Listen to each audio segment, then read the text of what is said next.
நீ சொன்னபடி ஆனந்த குணந்து ரேணுகா கிட்ட சேர்த்தாச்சு. Very good Vishnu. உன்னுடைய பாராட்டு எனக்கு தேவையில்லை. எனக்கு லாவண்யா தான் தேவை. எனக்கு ஆனந்த தேவையில்லை. அவங்கிட்ட இருக்கிற ஆதாரம் தான் தேவை. இன்னும் நான் என்ன செய்யணும்? லாவண்யா பதிவு பண்ணின டேப்பை எல்லாம் அவங்கிட்ட கொண்டு போய் கொடுத்த மாதிரி ஆனந்த் அபகரிச்சு வச்சிருக்கிற ஆதாரத்தை நீதான் என்கிட்ட கொண்டு வந்து தரணும்.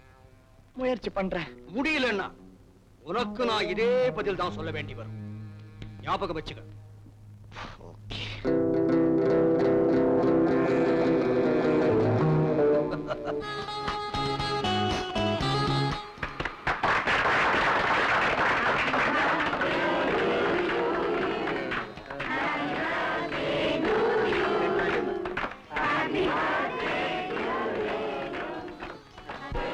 விஷ்ணு,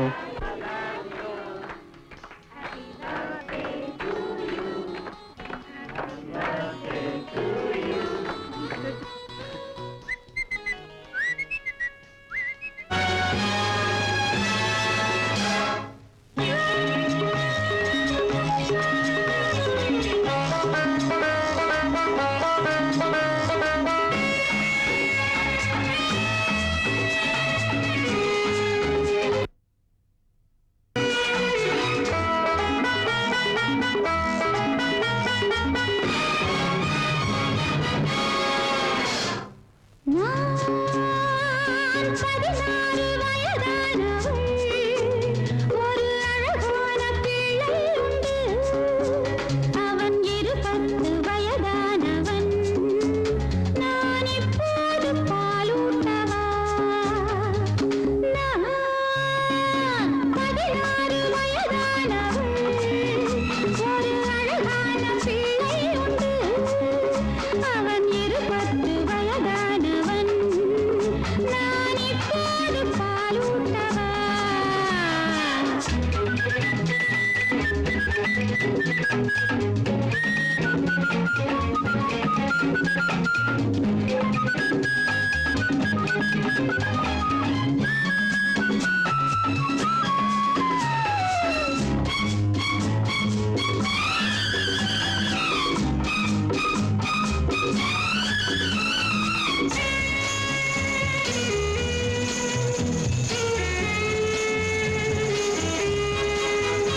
ஆனந்த், புறப்படலாமா? இதை விட்டு வெளியேற ஒரே ஒரு வழியை தவிர பாக்கி எல்லா வழிகளுமே மூடப்பட்டிருக்கு. அந்த ஒரே வழி அது உனக்கு தான் தெரியும். நீ என்ன சொல்ற? ஆனந்த், இந்த கூட்டத்துக்கு சேர வேண்டிய பொருளை கொடுத்துரு. அதுதான் நீ வெளியேற ஒரே வழி. புரியுது விஷயம். இப்ப எல்லாமே புரியுது. இதுவரைக்கும் ஒரு நம்பிக்கையுள்ள நண்பனா இருந்த நீ இப்ப எதுக்காக எனக்கு எதிரியா மாறணும்னு நினைக்கிறேன். எதுக்காகவோ இல்ல ஆனந்த், என் லாவண்யாவுக்கா. ஏன்? அவளுக்கு என்ன? என்னென்ன ஆபத்துகள் உண்டோ அத்தனையும் வந்திருக்கு. விளையாட்டா நாங்க உனக்கு கொடுத்த தகவல்கள் அத்தனைக்கும் இப்ப தண்டனை அனுபவிக்கிறோம். ஆனந்த், அவளை காப்பாத்து ப்ளீஸ். ஆனந்த், நீ நினைச்சா உன்னால முடியும். Come on. ஏன் மௌனமா இருக்க? Well, I'm sorry Vishnu, I'm helpless. Anand, இந்த கூட்டம் விரும்புற பொருள் என் கையை விட்டு போயிடுச்சு. நோ, நீ போய் சொல்ற. உன்னுடைய பேருக்காகவும் புகழுக்காகவும் நானும் லாவண்யாவும் செத்தாலும் பரவாயில்லைங்கிற முடிவுக்கு நீ வந்திருக்க. உன்னோட சுயநலத்துக்காகவும் சுகத்துக்காகவும் சட்டமும் நீதியை செத்தாலும் பரவாயில்லைங்கிற முடிவுக்கு நீதான் வந்திருக்க. ஆனந்த் ப்ளீஸ், லாவண்யா இல்லாம என்னால வாழ முடியாது. என்ன இந்த வலையில சிக்க வச்சதுல இருந்தே அதை நான் புரிஞ்சுக்கிட்டேன். Well, I'm sorry my friend. இது காலம் கடந்த முயற்சி. I see. ஓகே, இனிமே உங்ககிட்ட கெஞ்சியோ அதட்டியோ காரியத்தை சாதிக்க முடியாதுங்கிறத புரிஞ்சுக்கிட்டேன். ஆனா ஒண்ணு, இதுக்கப்புறம் நீ சிந்த போற ஒவ்வொரு துளி ரத்தத்துக்கும் கண்டிப்பா நீதான் பொறுப்பு. விஷ்ணு, என்ன மன்னிச்சிடுற. இந்த நிலைமையில என்னால மனம் திறந்து பேச முடியல. ஆனா என் போராட்டத்துல சுயநலம் இல்லைங்கிறத நீ புரிஞ்சுக்குவேன். அது வரைக்கும் என்ன கல் நெஞ்சுக்காரான்னு மட்டும் நினைச்சிடாது. Vishnu, Vishnu,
welcome mister Anand. முதல் கண்டத்தை முடிச்சுட்டு வந்துட்ட. கங்க்ராச்சுலேஷன். அடுத்த கண்டத்தை சந்திக்க போற. அதுல நீ உயிரோட தப்பி போகணும்னா கொஞ்சம் நீ சிந்திக்கணும். எங்களுக்கு வேண்டியது அந்த ஆதாரம். அதை திருப்பி கொடுத்துட்டேன்னா நீ உயிரோட போவ. இல்ல உன் உடல் கூட இங்கிருந்து போக முடியாது.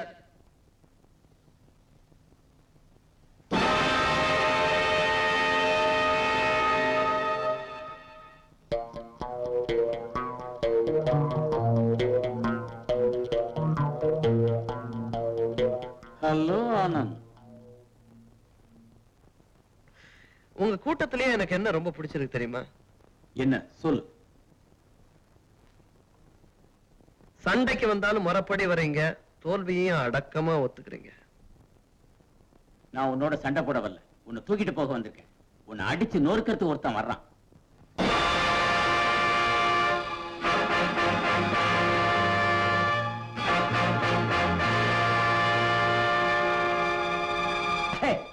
இவனா? இவன் தானே?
இங்க இருந்து தப்பிக்கிறதுக்கு வழி சொல்லு. இந்த பக்கம். லாவண்யா எங்க? லாவண்யா என்ன ஒண்ணும் செஞ்சிடாதீங்க. நாளைக்கு 3 மணிக்கு தேவிகா தியேட்டர் கிட்ட வாங்க, சொல்றேன். என்ன நம்புங்க.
அவங்கிட்ட இருந்து தப்பிச்சுக்கிறதுக்காக நாளைக்கு 3 மணிக்கு தேவிகா தியேட்டர் கிட்ட வர சொல்லிருக்கேன்.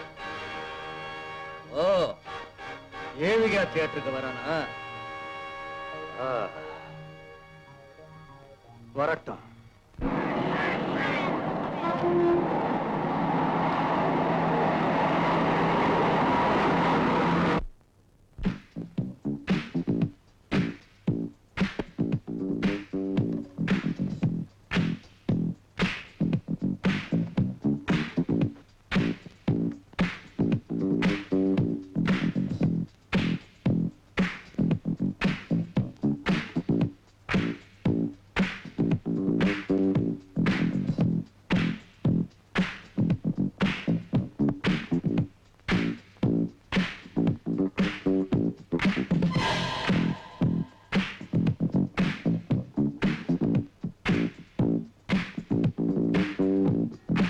ஏய் லாவண்யா, நான் ட்ரெஸ் பார்த்துட்டு வேணும்னு நினைச்சேன்.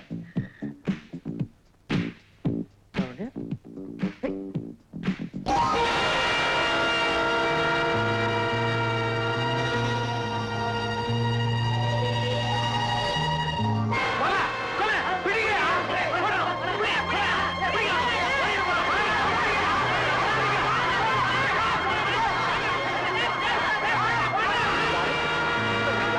இங்க தேவி தியேட்டர்ல ஒரு மர்டர் நடந்து போச்சு. உடனே வாங்க.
எதுக்காக நான் தெரிஞ்சுக்கலாமா?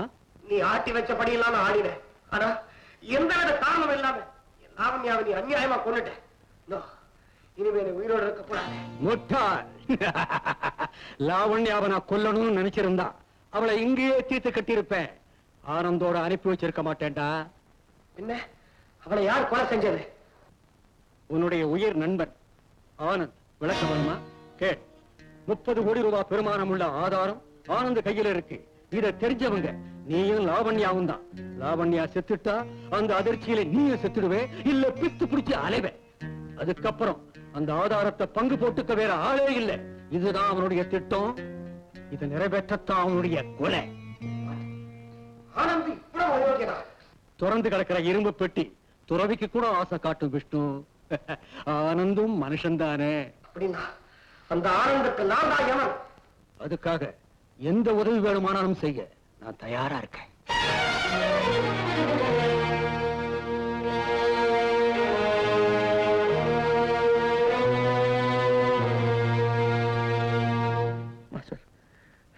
இங்க யாரும் இல்லையே? யாரும் இல்லையே. சொல்ல ஆனந்த். அந்த டைஸ் லாவண்யாவை கொலை பண்ணிட்டு அந்த பழியை என் பேர்ல போட்டுட்டா. வாட்? போலீஸ் இப்ப என்ன துரத்திட்டு வருது. ஓஹோ, இப்ப என்ன செய்யறதுன்னே தெரியலையே.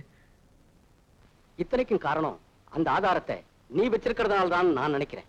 அதுக்காக ஒரு கோழை மாதிரி அந்த ஆதாரத்தை திருப்பி கொடுக்க சொல்றீங்களா மாஸ்டர்? திருப்பி கொடுக்கிறது கோழத்தனம் இல்ல, கெட்டிக்காரத்தனம். கோழத்தனம் வேற, கெட்டிக்காரத்தனம் வேற. ரெண்டையும் போட்டு குழப்பிக்காது. சரி, இப்ப நான் என்ன செய்யணும் நீங்களே சொல்லுங்க மாஸ்டர். ஆனந்த், கராத்தையில தான் நான் உனக்கு மாஸ்டர். உன் பிரச்சனைக்கு நீ தான் மாஸ்டர். ஆனா என்னுடைய பிரச்சனை ரொம்ப பெரிய பிரச்சனை மாஸ்டர். இத்தனை நாளா நான் வெறும் டைஸ்க்கு மட்டும்தான் பயந்து வாழ வேண்டியதா இருந்தது. ஆனா இப்ப சட்டத்துக்கும் பயப்பட வேண்டியதா இருக்கு. ஏன்னா இந்த உலகமே என்ன கொலகாரன்னு சொல்லிட்டு இருக்கு. இப்ப நான் எங்கேயுமே போக முடியாது. உங்களை விட்டா எனக்கு வேற வழியே இல்ல மாஸ்டர். ஆல் ரைட், நான் செய்யறது சட்டவிரோதமான காரியமா இருந்தாலும் உன்னை பாதுகாக்க வேண்டியது என் பொறுப்பு. கவலைப்படாதே, உன்னை பாதுகாப்பான இடத்துக்கு அனுப்பி வைக்கிறேன். சீக்கிரம் ஏத்துங்க. ஆமா. டிரைவர், வண்டி எடு. போய்.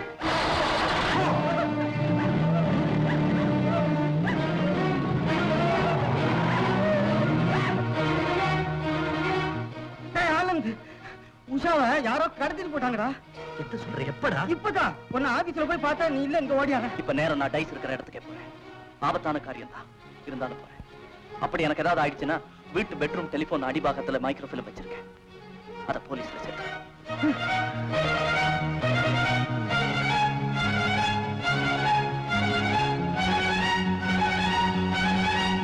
ஆனந்த், நில்றா நில்றா. இதே வண்டியில் தான் உஷா கடத்திட்டு போனாங்க. எங்க போயிருப்பானுங்க?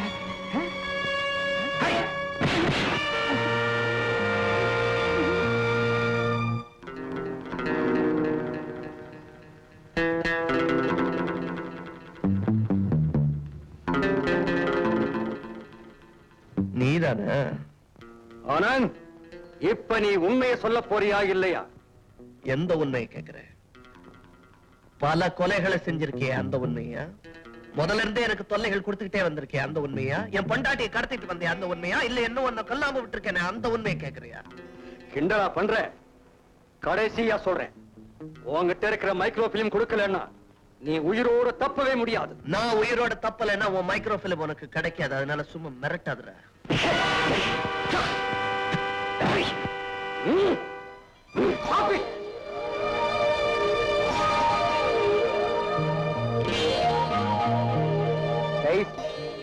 நாடு கடத்தப்பட்ட என்ன கூட்டியாந்தீங்க, அடைக்கலம் கொடுத்தீங்க, காப்பாத்தினீங்க. அந்த நன்றிக்காக நீங்க சொன்ன எல்லா காரியத்தையும் நான் செய்திருக்கேன். ஆனா இதுவரைக்கும் உங்ககிட்ட எனக்குன்னு எதுவுமே கேட்டதில்லை. இப்போ எனக்காக கேட்க வேண்டிய நேரம் வந்துருச்சு. உங்ககிட்ட மாட்டிக்கிட்டு இருக்குமே என் மாணவன், அவனை எந்த ஆபத்து இல்லாம என்கிட்ட ஒப்படைச்சீங்கன்னா உங்களுக்கு வேண்டிய அந்த ஆதாரத்தை கண்டிப்பா நான் வாங்கி தரேன். என்ன நம்புங்க.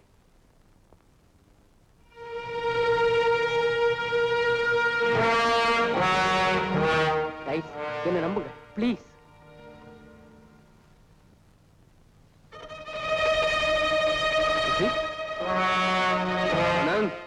அவ்வளவு ஈஸியான ஏமாத்த முடியாது. Be careful.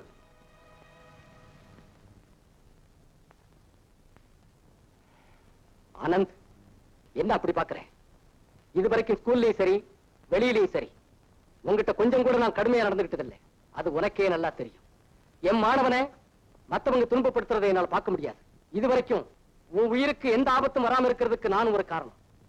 உன்னை, உன் மனைவியை, என் வார்த்தையை காப்பாற்றணும்னா அந்த ஆதாரத்தை திருப்பி கொடுக்கறது தவிர வழியே இல்லை.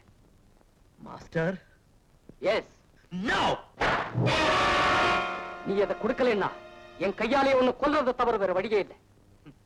இத்தனை நாளா எனக்கு தெரிஞ்ச மாஸ்டருக்கும் இப்ப நான் பாக்குற இந்த ஆளுக்கும் சம்பந்தமே இல்லை. என் தாயை கொன்னவன், என் நண்பனோட மனைவியை கொன்னவன், என் மனைவியே கடத்திட்டு வந்தவன். இந்த கூட்டம் எனக்கு எவ்வளவு தொல்லைகள் கொடுத்திருக்குன்னு உங்களுக்கு தெரியும். மாஸ்டர், என் தாய் எனக்கு கோழத்தனத்தை கத்துக் கொடுக்கல, நீங்களே எனக்கு அதை கத்துக் கொடுக்கல. ஆனா நீங்களே இப்படி சரி விடுங்க. உங்களால காப்பாற்ற முடியாத மரபை நானாவது காப்பாத்துறேன். நம்மோட பிரச்சனைகளுக்கு முடிவு காணணும்னா என் கை கட்டுகளை அவுத்து விடுங்க. இப்படி என்ன கட்டி போட்டு அடிக்காதீங்க.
உன்னை ஜெயிக்க முடியலன்னாலும்